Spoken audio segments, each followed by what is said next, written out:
lot because I said I would get up. Then I'm up. I don't know if anyone's ever going to watch this, but I wanted to keep my word. Getting up at 3:45 a.m. is not the most natural thing for me, but I did it. I got up after about 4 hours of sleep and stepped outside to see if I could tell if the sky was clear, and I saw a star up there. So here we are. Okay, I like this. I'm going to set up over here and get things going. So the sun is rising over there. So eventually I think it's going to be hitting the side of this bridge and shining pretty bright. I'm just here for whatever. I checked a few locations over here with views of the bridge, and I just think this is the best.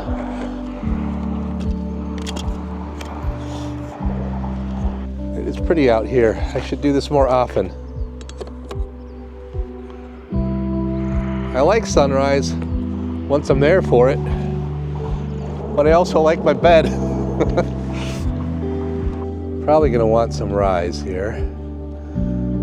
And unlike last night, I can use a more reasonable aperture today to get my, to ensure better depth of field.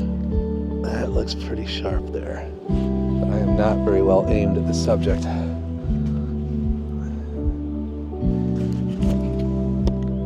All right, am I totally level? I always want my verticals to be vertical. And so if I have strong verticals like I do with the shot like this, I'll use the grid lines on the ground glass here as stronger indicators than the actual bubble levels, although they pretty much agree.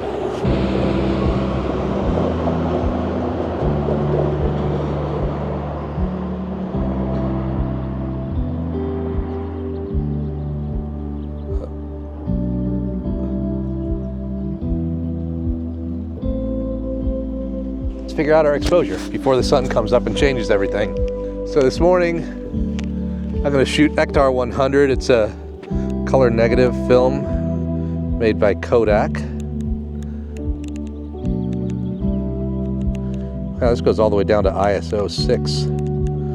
Don't need that. ISO 100, and let's see.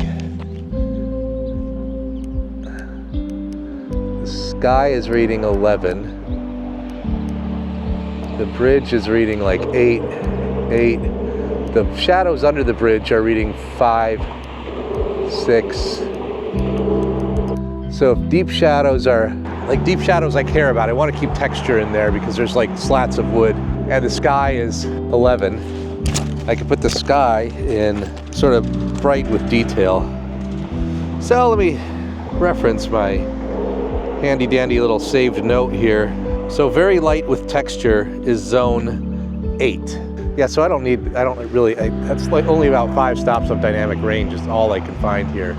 I'll put the sky at 11 in zone 8. So zone 2 then, first hint of texture and detail. I gotta get better at this. You can see how slow I am. I don't really ever have to think about this. My digital cameras give me all the feedback I want on the back of my camera on the histogram. I can see everything live, but that's part of the point of doing this. I'd like to be better at my craft. I'd like to be like more legitimately knowledgeable about how to actually meter and make a proper exposure without instant feedback. So here I am. So EV of 8, f22, that puts me at a half-second exposure. f22, half-second exposure. And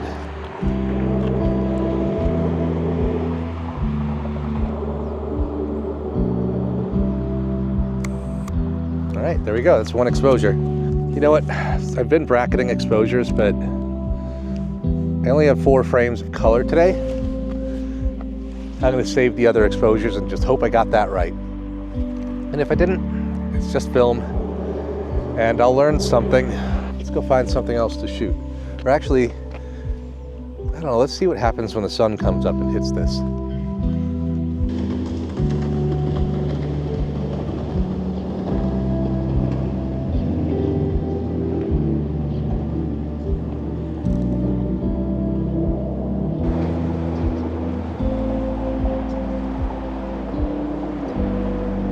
I think this is actually going to light up really nicely in the first sun, so let's get ready to make another exposure. I think I'm going to reframe this a little bit. Since I'm doing a second shot, might as well mix it up. And it's like a radio tower over there. I don't know why I like that stuff so much, but we're going to get it in the shot. That radio tower makes a perfect vertical indicator. So I can square it up just so.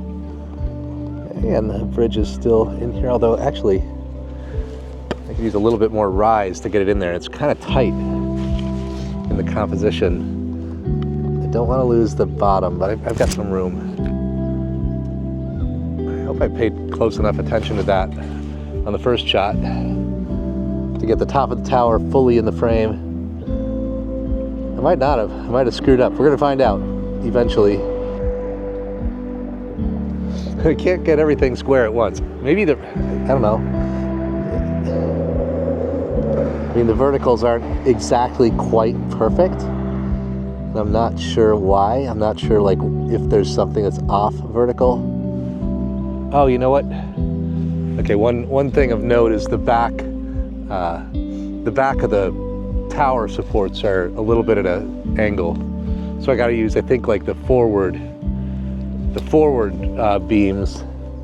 With digital photography, it's super easy to just square things up, and you know, I can do that here too, but if I can get it perfect, I'd like to. The colors here are really subtle, but I'm not really feeling in a black and white mood right now. I mean, that's the color is kind of the point of it. Okay, now the brightest parts are I'm getting like some 13 where the sun is hitting the towers and where the sun is reflecting off the glass over there. And the shadows are at 8 now. So it's come up 2 or 3 stops since we got started here. Okay, so I want 13 to still be bright with detail. That's perfect. So zone 3 is going to be my EV8, and that's important dark details. And zone 8 is going to be my EV13, which is very light in texture and just a little bit above important high detail, but very light with texture. So I think that's going to be fine. So if I just go, so that's 13, 12, 11, 10. EV10 is going to be my middle gray exposure. So that's how I need to expose it. So I need to expose at EV10. EV10 ISO 100 gives me, again, didn't we do half a second at f22 last time? Okay, well, half a second at f22. Oh, you know, I think last time it was supposed to be 2 seconds. I think I might have screwed that up. I don't know. I think I screwed it up. Okay, anyways. So yeah, I was right about being wrong. At least I was right about something. I got the edge of the frame too close to the top of the tower. I swear, you get under that dark cloth and you're looking all over with the loop, but sometimes it can be actually kind of challenging to take in the whole thing at once. Maybe if I were super nearsighted or if I used the loop differently, this is something I just need to learn as I do more of this. Also, misreading the meter and reading it as half a second instead of 2 seconds, kind of a rookie mistake, but then I'm a rookie at this anyway. So onward and upward, let's move on to the next shot. Now, EV10, yeah, that earlier exposure is supposed to be 2 seconds at f22. Now, they both just say 2, but you cross a line into seconds as opposed to fractions of a second, and I didn't catch that at the time. Anyways, let's get it right this time. I'm starting to get some brighter highlights on there too. Some things might just go. I don't really need to meter for specular highlights. Those are at like 16. The rest of this stuff is still at 13. So I'm just gonna do my EV at half a second at f22. And make my exposure. All right. Well, that's a bummer if I screwed up that earlier one. I think I did. All right, I'm really pleased with this one. This is exactly what I was going for. I nailed the exposure, the colors are great, I love the sun shining on the bridge, I have it properly composed, everything fits in the frame. I feel like the focal length is a little bit tight, but these are not zoom lenses. Until I build up my collection of primes, you know, it is what it is. I had like one spot to shoot from there. There wasn't really room to back up or move around very much. So on the balance, I'm really pleased with this. This is what I was there for. So I'll call this one a win. Anyway, that'll do for here. I'm gonna go drive around, find some other bridge and shoot that. Okay, so I've been sitting here in my car trying to figure out where to go next, and I was looking at the Iselton Bridge, which is a big, cool one, but it looks like it's temporarily closed, I guess for repairs or something. So I've decided to head to the Paintersville Bridge upriver here. It's about a half-hour drive, but I'll be going along sloughs and other channels, so if there's something else along the way, I am open to shooting targets of opportunity that present themselves.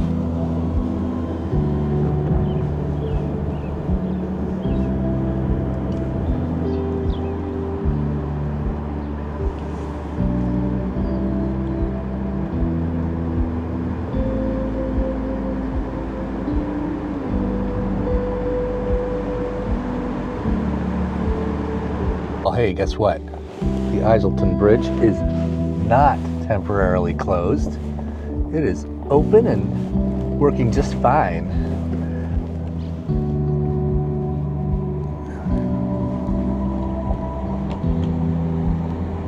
Woo! What a beauty. See if I can find a spot to shoot it from over here. Yeah, that's what I'm talking about. This looks awesome. And you know what else?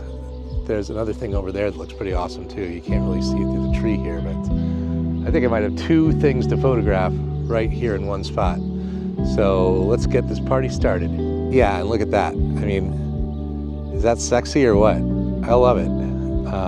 It looks good from the other side too, but I really like how it's reflecting in the still water from here.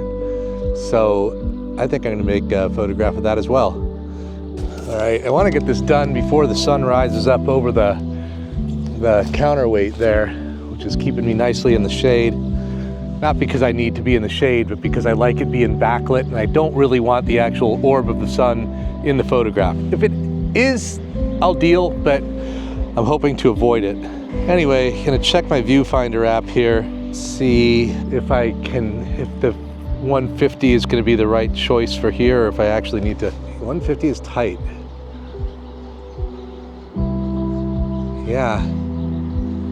Yeah, this is a shot for the 90. So the 90 millimeter lens on the 4x5 is something like 30 millimeters. Usually, if I need to do any real shifting, to get, to keep my perspective, I really need the bag bellows, which I don't have with me because my backpack isn't big enough, so I'm carrying all these loose parts and I don't always have what I need in one place, and it's really easy to forget some of these little bits. So, but today, for this shot, I really don't need to do any shifting at all, so we should be fine. For a minute I'm like, oh man, but nah, we'll be all right. I rely on my assistants so much to keep me from losing things. I'm always leaving lenses and lens caps and my phone. My dad used to say if he didn't have his head screwed on, he'd lose that too. So, like father, like son, I guess.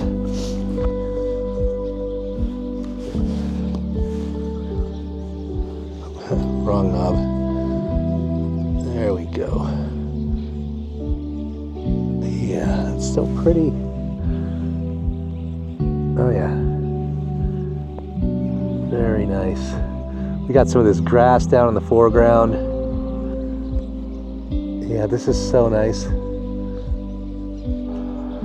There's nothing particularly vertical here. I mean, There's vertical things, but there's not like anything specifically, strictly vertical for a long run. So if I'm a little bit off, it's not as critical. But, I mean, obviously I still want to be right. I want to be square. But I don't need to be quite as fussy about it as, I mean, I'm gonna be fussy about it, but there's nothing to orient myself on, is what I mean. It's kind of hard to see, but with the Fresnel lens, it sort of focuses the image a little bit, so you can see it even in daylight.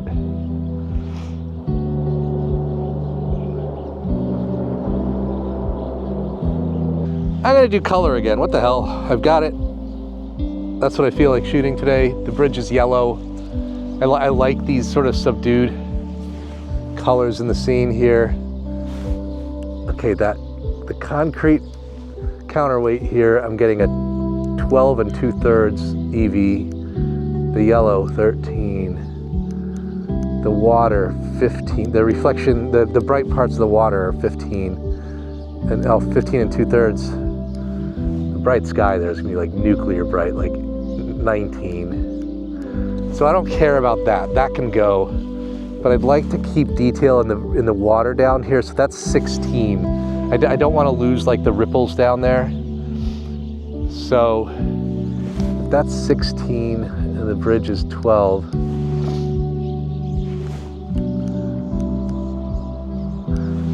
Okay.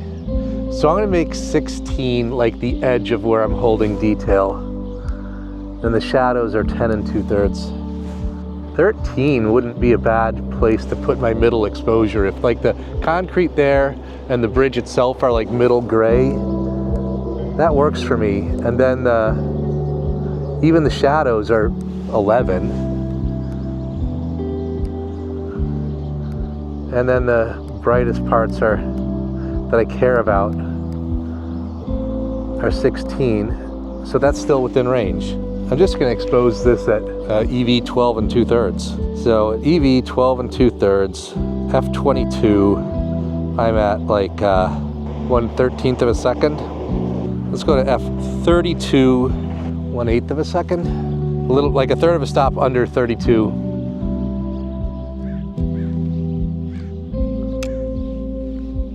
Shutter is closed.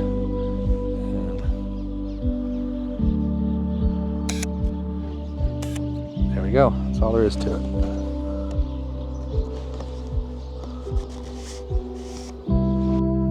All right, I think I have another winner here. I'm super pleased with this. This is just what I wanted. Really happy with my exposure. Love the sort of soft roll off of the highlights in the sky, the exposure of the bridge, the colors, everything about this really came together just how I wanted it to.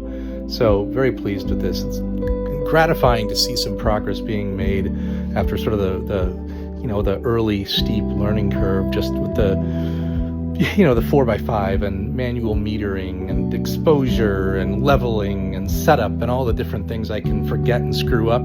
I'm really happy to see some stuff come out of it that's really feels worthwhile and gives me hope that progress is being made and I can really make some awesome stuff with this beautiful camera.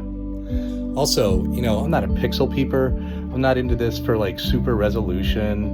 The 24 megapixels on my digital cameras is all I feel like I ever need. But damn, it's pretty awesome to just take a deep dive into the details in one of these giant scans. I mean, holy cow, it's just amazing. It's fun. It's cool. I'm not gonna lie, I really enjoy that aspect of it. Maybe someday I'll make a really huge print. Whew, look at that pretty thing. Definitely gonna be back at the 150 for this one. Very pretty. 150 is perfect for this. Getting a little bit of the foreground. I'm gonna get a little bit more of the foreground. I can lower the front standard a bit here. Yeah, I get some like grass all the way across the front. I'm gonna even lower it a little bit more. I really like the grass in the foreground framing the shot. Nice clean rule of thirds composition. The whole structure fits in there just perfectly. Oh yeah, I like this a lot. All right, let's meter an exposure. So a spot meter gives me just a 1% spot. It gives me just, there's like a little tiny black circle in the finder here that lets me select a very small area of the frame, so I can be really precise about what I'm metering. Like I can meter reflected light off where the sun is hitting the side of the white building. I can meter off of where the brightest blues are reflecting in the water. I can meter the sky. I can meter the shadow under the pilings there. I do want to keep that texture. So, and then like using the zone system, I can determine like, I can make my decisions about what goes where. Like what are the deepest shadows I care about? What are the brightest highlights I care about? And then make a exposure decision based on that. You know, I could bring a digital camera. I could take test exposures, but it's not the point of this. So I don't want to like, I don't even want to call it cheating. I just don't want to do it. I want to do this for real. And if I screw up and wind up with a shot I can't use, so what? So I'm getting 15 1/3 on the white, where the sun is hitting the white building, and that's the brightest thing in the shot. And then the darkest things in the shot, like under the pilings, that's like 11 1/3. The darkest parts of that tree are 10 1/3. So 10 1/3 to 15 1/3. It's only 5 stops of dynamic range that I need to capture. So that's pretty easy. That's well within the range of, the film. So again, gonna consult my cheat sheet here. I guess my midtones should be like, the side of the building, the shaded side of the building. 12 1/3. Yeah, so that's perfect. And then the brightest brights there are gonna be very light with texture. Okay, f32 at 1/4 second. Last shot of color for today.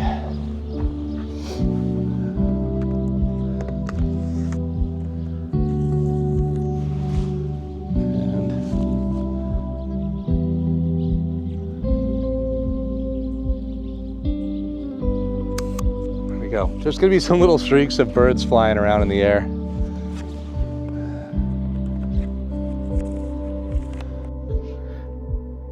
So I'm really happy with how this turned out. This is what I pre-visualized, and super happy to see the composition come together so nicely. I love the grass in the foreground. I love the reflections in the water. I love the proportions of the frame.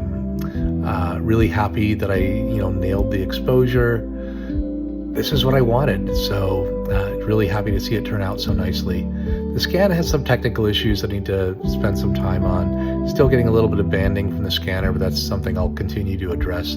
None of that is on the negative. There are some dust spots. I haven't spent enough time on that yet, but in fact, I haven't spent any time on it yet. So if you see dust spots, I'm aware of them. I'll get them deleted.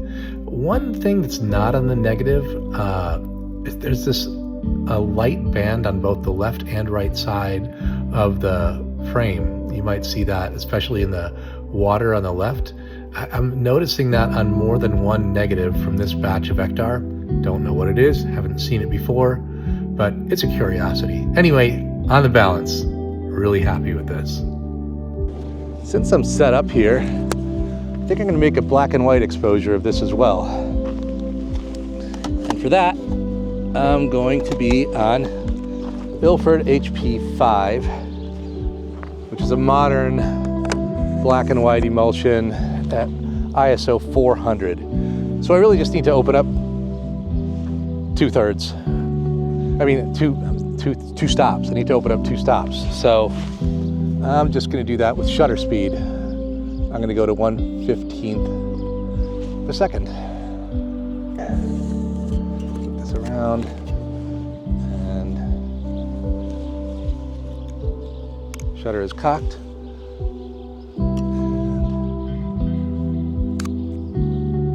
There we go.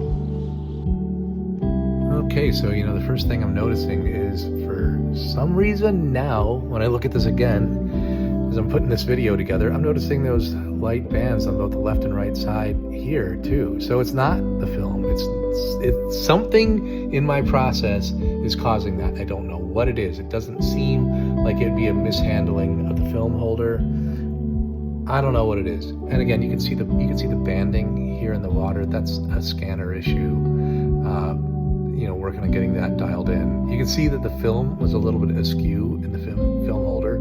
That's why you could see the rebate at the left-hand side, but then the actual image frame is a little bit, off by a few degrees. That's just me loading the film badly. I've noticing this, I've started like tapping the film holder before I put it into the camera, if I remember, to try to make sure it's squared up, but not a big deal. Anyway, real happy with this. I think I love the color version better. I know black and white is kind of like a classic thing on large format 4x5 film, but God, I just love the subdued colors in this scene. Anyway, still gonna call it a win. And yeah, let's move on to the next shot. Kind of want to find one more black and white exposure, so I'll have like this, so I could drop this off at the lab and get both sheets developed. I think I'm just gonna go, the exposure over there for the bridge was pretty much the same as the exposure over here. It wasn't off by much. I might just go make a quick exposure like that. That's what I'm gonna do. Here again, I have a nice fringe of grass at the bottom of the frame. Nicely balanced with the sky and the mass of the bridge there. The sun is just about to come up over that tower. I'm gonna do this quickly. I guess if I get a little sun flare over the top, that'll probably look good. Let me just get out the spot meter here and check things. Might as well slow down, do it right. Okay. Yeah, you can see how prone I am to rushing, but that's counter to the point here. So, metering it for 400 speed. I'm getting a 13 EV on the concrete there, which last time proved to be a pretty good midpoint for the exposure. Then the brightest parts of the water there, like around 16. So that's good. That's manageable. And then the darkest shadows are like 11, 12. So yeah. Okay.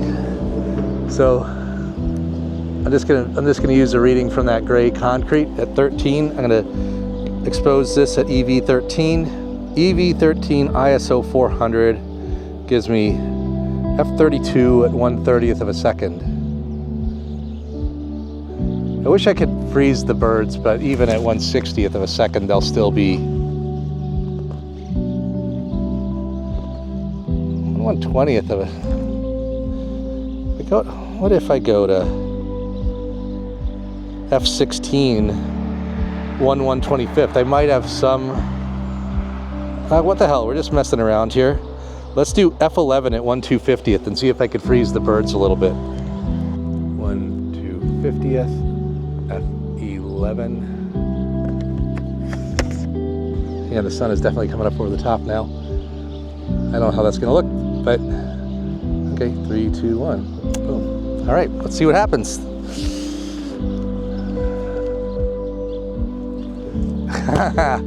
See, I was going fast. I didn't even take out the dark slide. These are the kinds of mistakes I make. This is what I need to like weed out of myself. It's fine, I mean, nothing is lost. I just didn't make an exposure. That would be silly. Okay, so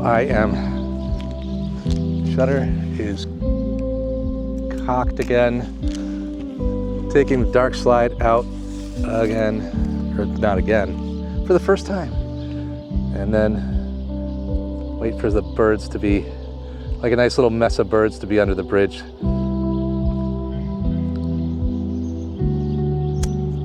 All right. Well, at this point, as you can see, I was rushing too much, and I missed focus here. I don't really know how I did that. I don't know if I was looking at the wrong thing. I don't know if I knocked something at the last minute. I don't know if I didn't double check it in the first place. but I've got the grass a little bit in focus, but really none of the bridge, none of the water. You can't see the birds. I mean, I don't think I was way off on the idea of shooting at f11 and 1/250 of a second to freeze the birds, but I can't see any birds, but that's because they're out of focus, I suppose. Anyway, this one is kind of like a loss, chalk it up to experience, and next time I'll know a little better. But seriously, like one of the main things, if not the main thing, is slow down. Don't rush. Just take it easy, slow down, think through the steps, be super deliberate about it, and that's how I get the good results. When I start like feeling time pressure, like, oh, the sun's gonna come over the bridge, it's shining, the lens is gonna ruin things, or I just feel the pressure to like make another exposure, get something else done, it doesn't work. So that's what I'm out here for. Learn something new, sort of stretch myself, push myself, and part of the learning is in the mistakes. Well, my friends, I guess that's a wrap for right now.